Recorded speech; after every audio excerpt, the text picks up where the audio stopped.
오늘도 하나님의 은혜 앞에 나오신 여러분을 주님의 이름으로 환영하고, 또 오늘도 주시는 하나님의 말씀으로 평안과 위로와 또한 소망이 있는 귀한 예배의 시간이 되기를 바랍니다. 우리가 이 세상에서 누릴 수 있는 평안, 위로, 평강은 이 세상이 어떤 것으로 대신할 수 없습니다. 오직 하나님께서 주시고 하나님께서 허락하실 때에만 우리가 누릴 수 있고 우리가 가질 수 있는 하늘나라의 하나님의 놀라운 은혜입니다. 그래서 오늘 본문 6절에 보면 너희는 여호와를 만날 만한 때에 찾으라, 가까이 계실 때에 그를 부르라 라고 말씀하고 있습니다. 만날 만한 때에 찾고 만날 만한 때에 그의 이름을 부르라 라고 하는 말씀이에요. 그 말을 뒤집어 보면 이제 만나고 싶어도 만날 수 없을 때가 온다라고 하는 겁니다. 아무리 부르짖고 찾아도 얼굴을 돌리지 아니하는 그 때가 우리에게 온다라고 하는 겁니다. 만날 만할 때에, 만나 주시기로 한 때에, 우리의 부르시는 음성에 귀 기울이시기로 하나님께서 작정하신 때에 그의 이름을 부르고 그의 이름을 찾으라 라고 하는 말씀입니다. 그렇기 때문에 우리가 그 사명을 가지고 이 땅에 살면서 예수 그리스도의 이름을 전하고 십자가의 복음을 전하는 것입니다. 그런데 종종 보면 어떤 사람들은 그럽니다. 왜 하나님이 필요한가? 무엇 때문에 하나님을 믿어야 되는가? 왜 신을 꼭 믿어야만 되는가? 라고 하는 겁니다. 다른 말로 하면 굳이 하나님 없어도, 굳이 신의 도움이 없어도 나는 잘 먹고 잘 사는데 뭐 복잡하게 교회 다니며 또 하나님을 믿고 그러한 생활을 하냐라고 하는 거지. 그렇지 않아도 잘 먹고 잘 사는데 왜 하나님을 믿으면서 양심의 가책을 느끼고 또 나 혼자 마음껏 누리기에도 부족한데 왜 나누어 주면서 그렇게 살아가야 하는가라고 하는 겁니다. 종종 또 믿는 사람 가운데에도 그러는 사람이 있습니다. 그냥 적당히 교회 생활하다가 죽을 때에 바짝 믿어서, 그 세상 말로 그러죠. 때가 되면 빡세게 믿어서 천국 가면 되지 뭐 이렇게 열심히 믿고 그러느냐라고 얘기를 합니다. 정말 그럴까요? 오늘 우리가 봉독한 이 본문의 내용의 배경에는 이스라엘 민족이 바벨론의 포로에 잡혀서 100여 년이 넘도록 포로 생활을 하고 있었습니다. 그런데 이제 하나님께서 하나님의 계획하신 때가 되어서 이사야 선지자를 통하여 이제 너희 고향으로 돌아갈 것이다. 너희가 떠나온 이스라엘 땅으로 이제 돌아가게 될 것이다 라고 하는 예언의 말씀을 전하는 내용입니다. 본문 12절 13절에 보면 너희는 기쁨으로 나아가며 평안히 인도함을 받을 것이요 산들과 언덕들이 너희 앞에서 노래를 바라고 들의 모든 나무가 솥병을 칠 것이며 잣나무는 가시나무를 대신하여 나며 화성리는 찔레를 대신하여 날 것이라. 이것이 여호와의 기념이 되며 영영한 표징이 되어 끊어지지 아니할 것이라 라고 하는 하나님의 말씀을 이사야 선지자가 대언하고 있는 것입니다. 이제 바벨론에서의 모든 고통과 고난은 다 끝이 나고 적과 꿀이 흐르는 하나님께서 조상 아브라함에게 주셨던 그 가나안 땅에, 이스라엘 땅에 돌아갈 것이라고 하는 겁니다. 그리고 그 길은 기쁨이 될 것이며 노래가 넘쳐나는 그 길이 될 것이라 라고 하는 바로 그 말씀이에요. 여러분 어떻습니까? 노예 생활을 하다가 이제 고향으로 돌아간다는 겁니다. 내 나라로 돌아간다는 거예요. 이제 우리가 다음 주면 추석이 되어지는데 한국에서의 추석은 어떻습니까? 떠나 살던 그 고향 땅에 선물 꾸러미를 잔뜩 갖고 돌아가게 될 때에 그동안 못 봤던 부모, 형제, 친구들을 만나서 간격에 기쁨을 안고 돌아가지 않습니다. 그보다 더한 기쁨이 있는 거예요. 100년이 넘도록 밟아보지 못한 조국의 땅, 고향 땅을 이제 밟는다는 겁니다. 모두가 다 박수치고 기뻐하며 즐거워할 그 소식인데 정말 모두가 기뻐하고 즐거워했을까요? 그 중에는 별로 달갑지 않은 사람도 있었을 것입니다. 왜냐하면 바벨론 땅에 살면서 정말 세상말로 요령있게 잘 살기 위해서 바벨론에 빌붙어 살던 사람들이 있었을 겁니다. 그 나라에서 잘 먹고 잘 살던 사람들이 있었을 겁니다. 결코 고향 땅에 돌아가서 새 삶을 시작하는 것이 달갑지 않은 사람들이 있었을 것입니다. 꼭 고향에 가야 되느냐? 꼭 이스라엘 땅에 가서 거기서 살아야만 되느냐? 여기서도 잘 먹고 잘 사는데 이것들을 다 포기하고 꼭 고향에 돌아가야 되겠는가? 얼마 전에 우리나라 8.15 해방기념일도 있었습니다. 우리나라가 일제시대 36년간 치하에 있었을 때 많은 사람들이 고통을 받았습니다. 해방되기를 목 놓아 만세를 부르며 그 날을 앞당기려고 목숨을 걸었던 사람들도 있었습니다.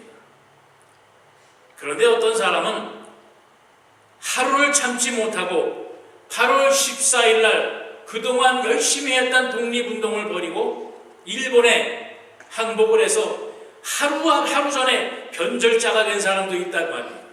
그리고 그 다음날에 해방을 맞은 사람이 있어요. 그 사람은 어떡할까요?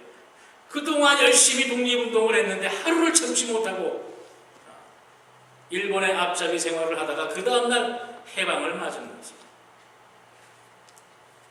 우리나라의 해방을 맞았을 때에 다 즐거워했겠습니까? 아니요. 개 중에는 말씀드린 것처럼 일제에 아부하며 살던 사람들, 그 사람들은 해방이 결코 달갑지 않을 겁니다. 그동안 민족의 그 삶을 수탈을 하고 앞장서서 일본을 도왔던 사람들, 그로 인해서 부와 명예를 누렸던 사람들은 해방이 결코 반갑지 않았을 겁니다. 꼭 굳이 해방이 되어야 되느냐? 강대국 일본의 모든 문물과 경제의 도움을 받으면 우리나라도 더 잘 살 수 있는데 꼭 해방해서 일본 사람들을 몰아내야만 되겠느냐 하는 마음이 있었을 것입니다. 노아의 때도 마찬가지입니다. 노아가 하나님의 명령을 받고 120년 동안을 배를 건축을 하고 있었습니다. 많은 사람들이 왜, 무엇 때문에 저 짓을 하느냐라고 하는 거지. 무엇 때문에 미친 사람처럼 산 위에다가 저렇게 큰 배를 짓고 있느냐라고 하는 겁니다. 그러나 어떻습니까? 때가 되매 누구도 돌이킬 수 없는 그러한 큰 곤경을 맞게 된 것을 우리가 알고 있지 않습니까? 베드로전서 3장 20절에 보면 그들은 전에 노아의 날 방주를 준비할 동안 하나님이 오래 참고 기다리실 때에 복종하지 않던 자들이라. 방주에서 물로 말미암아 구원을 얻은 자가 몇 명뿐이 겨우 8명이라. 120년을 기다렸습니다. 눈으로 보여지는 상징으로 하나님의 심판이 가까웠다고 하는 그 징조를 보여주는 하나님의 은혜가 있었습니다. 그런데 많은 사람들은 왜 그것이 필요한데? 저게 없어도 우리는 이 땅에서 잘 먹고 잘 사는데 저게 왜 필요한데? 그러나 하나님의 오래 기다리신 그 때가 되었을 때에 그들은 물에 모두 죽고 말았다라고 하는 겁니다. 여러분 분명히 기억하시기 바랍니다. 하나님이 오래 참고 기다리실 때라고 했어요. 이제 기다리지 않을 때가 온다는 말씀입니다. 오늘 본문 6절에 분명히 말씀하셨습니다. 만날 만한 때에 찾으라. 가까이 계실 때에 그를 부르라 라고 말씀을 하고 있는 겁니다. 여러분, 그때가 이때인 줄 아시기 바랍니다. 적당히가 아니라 한 발은 이쪽에 한 발은 바깥에 놓고 눈치를 보다가 마지막 때에, 그때는 우리도 알지 못합니다. 언제 발을 집어넣을지 아무도 모릅니다. 만날 만한 때에, 부를 만한 때에 하나님을 만나시고 그의 이름을 부르시기를 바랍니다. 요한계시록 3장 20절에도 보면 볼지어다 내가 문 밖에 서서 두드리노니 누구든지 내 음성을 듣고 문을 열면 내가 그에게로 들어와 그와 더불어 먹고 그는 나와 더불어 먹으리라. 주님께서 문을 두드리실 때에 문을 열어라. 문 밖에 서서 주께서 기다리십니다. 문을 여는 건 내가 해야 되는 거예요. 내가 문을 열고 주님을 만날 때에 주님께서 나와 함께 먹고 마시며 함께 하신다고 말씀을 하십니다. 고린도후서 6장 1절로 2절에도 보면 우리가 하나님과 함께 일하는 자로서 너희를 권하노니 하나님의 은혜를 헛되이 받지 말라. 이르시되 내가 은혜 베풀 때에 너에게 듣고 구원의 날에 너를 도왔다 하셨으니 보라 지금은 은혜 받을 만한 때요 보라 지금 구원의 날이로다 라고 말씀을 하고 있습니다. 은혜를 헛되이 받지 말라는 말씀입니다. 하나님의 주신 은혜를 적당히 누리면서 세상의 눈치를 보면서 하나님의 눈치를 보면서 살지 말라는 거예요. 지금이 하나님 앞에 한 걸음 더 바짝 나갈 때입니다. 지금이 하나님의 부르시는 음성에 내가 여기 있사오니 대답할 때라고 하는 바로 그 말씀입니다. 주님께서 부르실 때에 대답하시는 여러분 되시기를 바랍니다. 주님의 음성을 들고 세상에 나가서 그의 음성을 들려주는 여러분이 되시기를 바랍니다. 교회에 다닌다고 예배를 드린다고 다 하나님을 만나고 하나님의 품 안에 거하는 것이 아니라고 분명히 말씀하여 주셨습니다. 중요한 것은 하나님을 아는 것입니다. 중요한 것은 내가 전심으로 하나님 앞에 나와 그를 만나는 것입니다. 여러분, 하나님이 어떤 하나님이십니까? 오늘 본문 8절로 11절에도 보면 이는 내 생각이 너희 생각과 다르며 내 길은 너희 길과 다름이냐 여호와의 말씀이냐. 이는 하늘이 땅보다 높음같이 내 길은 너희 길보다 높으며 내 생각은 너희의 생각보다 높음이니라. 이는 비와 눈이 하늘로부터 내려서 그리로 되돌아가지 아니하고 땅을 적셔서 소출이 나게 하며 싹지 나게 하며 파종하는 자에게는 종자를 주며 먹는 자에게는 양식을 줌과 같이 내 입에서 나가는 말도 이와 같이 헛되이 내게로 되돌아오지 아니하고 나의 기뻐하는 뜻을 이루며 내가 보낸 일에 형통함이니라 라고 말씀을 하고 있습니다. 하나님의 생각은, 하나님의 계획은, 하나님의 섭리는 우리가 생각하고 판단하는 것과 같지 않다라고 하는 말씀입니다. 이 땅의 높음보다 높고 우리가 사는 땅의 바다의 깊음보다 깊고 우리가 살고 있는 우주보다 넓음이 그 또한 하나님의 생각과 뜻이 있다라고 하는 말씀이에요. 그 하나님의 생각과 뜻을 우리의 작은 머리로 이해하고 그것을 판단할 수 있는 능력은 우리에게는 없습니다. 혹자는 그러지요. 이해할 수가 없다는 거지요. 하나님이 이 세상을 어떻게 창조합니까? 말로 어떻게 창조합니까? 우리의 눈에 보이는 증거들은 그렇지 않은데 이해가 안 된다는 거지요. 이해가 된다면 우리가 창조주가 되는 길밖에 없습니다.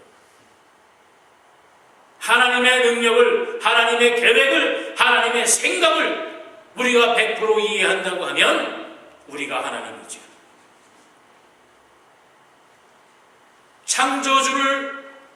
창조주가 하신 모든 그 솜씨를 이해하려고 하는 그것부터가 우리의 죄악인 것이에요. 하나님과 같아지려고 하는 그 생각부터가 하나님 앞에 죄악입니다. 하나님과 같아지려고 했던 생각이 결국은 선악과를 따먹음으로 인해서 이 땅에 죄가 들어오게 했던 그 기록을 우리가 알고 있지 않습니까? 어떻게 우리가 하나님의 생각을 이해할 수 있습니까? 어떻게 우리가 하나님의 계획을 이해할 수 있고 그 이해로 하나님을 믿을 수가 있다고 하는 바로 그 말씀입니다. 우리는 종종 어떤 한 마술사의 마술의 솜씨를 보고도 놀랍니다. 우리가 그것은 다 눈속임인 줄 압니다. 그러면서도 마술사의 능력을 칭송을 합니다.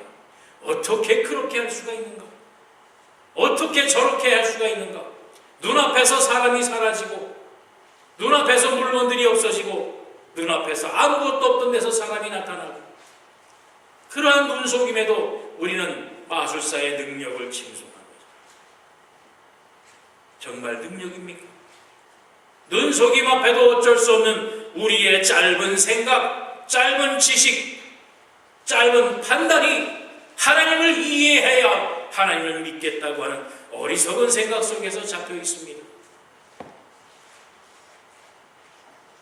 우리의 짧은 생각, 짧은 계획, 짧은 판단, 우리의 고집들을 다 주님 앞에 내려놓게 되시기를 바랍니다. 아멘. 하나님의 생각 아래, 하나님의 계획 아래 내려놓고 오직 주의 말씀에 따르는 것, 그것이 우리의 형통의 길이라고 본문은 말씀을 하고 있습니다. 하나님의 생각과 같아지는 것 자체가 우리의 악한 죄인 것을 깨닫게 되시기를 바랍니다. 세상 학문이 아무리 발달해도, 과학 문명이 아무리 하늘 높이 도달한다고 해도, 우주과학이 아무리 우주의 눈으로 보지 못하는 것을 보게 하고 알게 한다라고 해도 그 모든 것은 다 하나님의 창조물 안에서의 누리는 몸부림이라고 하는 사실을 기억하시기 바랍니다. 여러분, 손오공이 아무리 그 권두운을 타고 멀리 부처의 소나기에서 빠져나가려고 해도 결국 부처의 소나기의 안에 있었다고 하는 이야기를 우리 알잖아요. 그 부처를 창조하신 이가 누구십니까? 하나님이십니다. 우리가 아무리 발버둥 쳐도 부처 손바닥을 못 벗어나는데 그 부처의 손을 창조하신 이가 하나님이십니다. 그러니 우리가 하나님을 어찌 다 알 수 있으며 어찌 다 이해할 수 있겠는가라고 하는 바로 그 말씀이에요.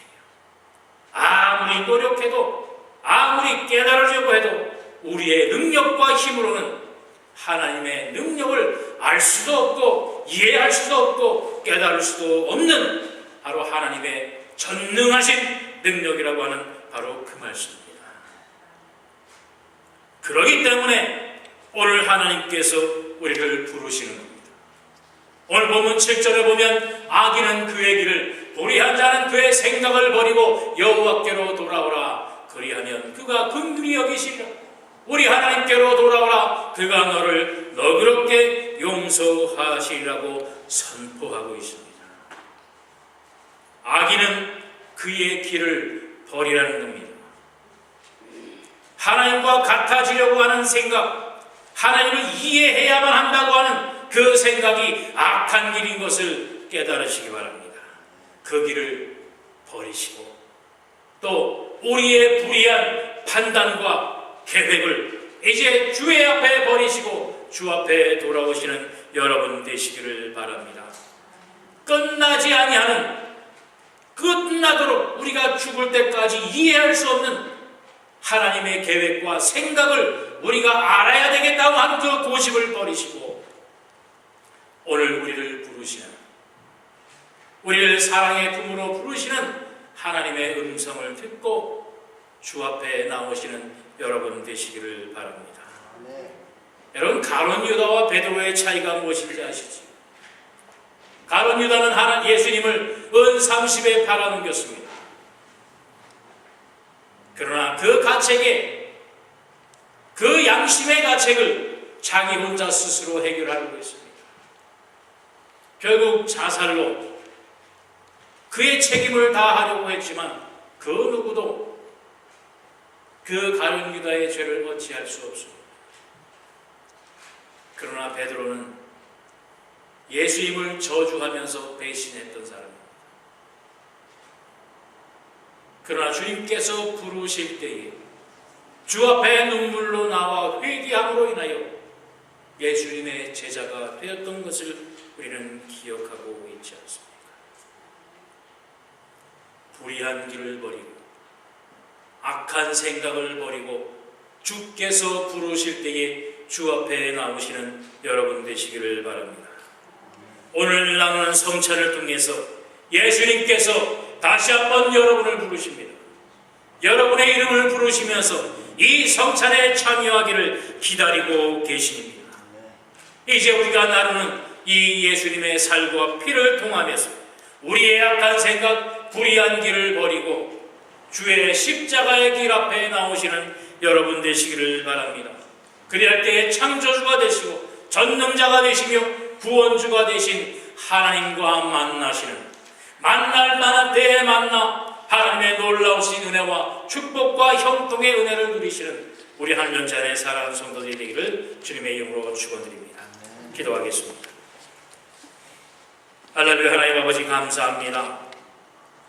이 약한 죄 많은 세상 속에 아버지여 우리의 삶의 뒤대이 되며 살게 될 때에 오늘도 주의 음성을 듣고 주 앞에 나와 복된 예배 드리며 주님께서 우리를 위하여 베풀으신 이 성찬에 참여하는 귀하고 복된 하나님의 백성들이 되게 하신 은혜를 감사합니다.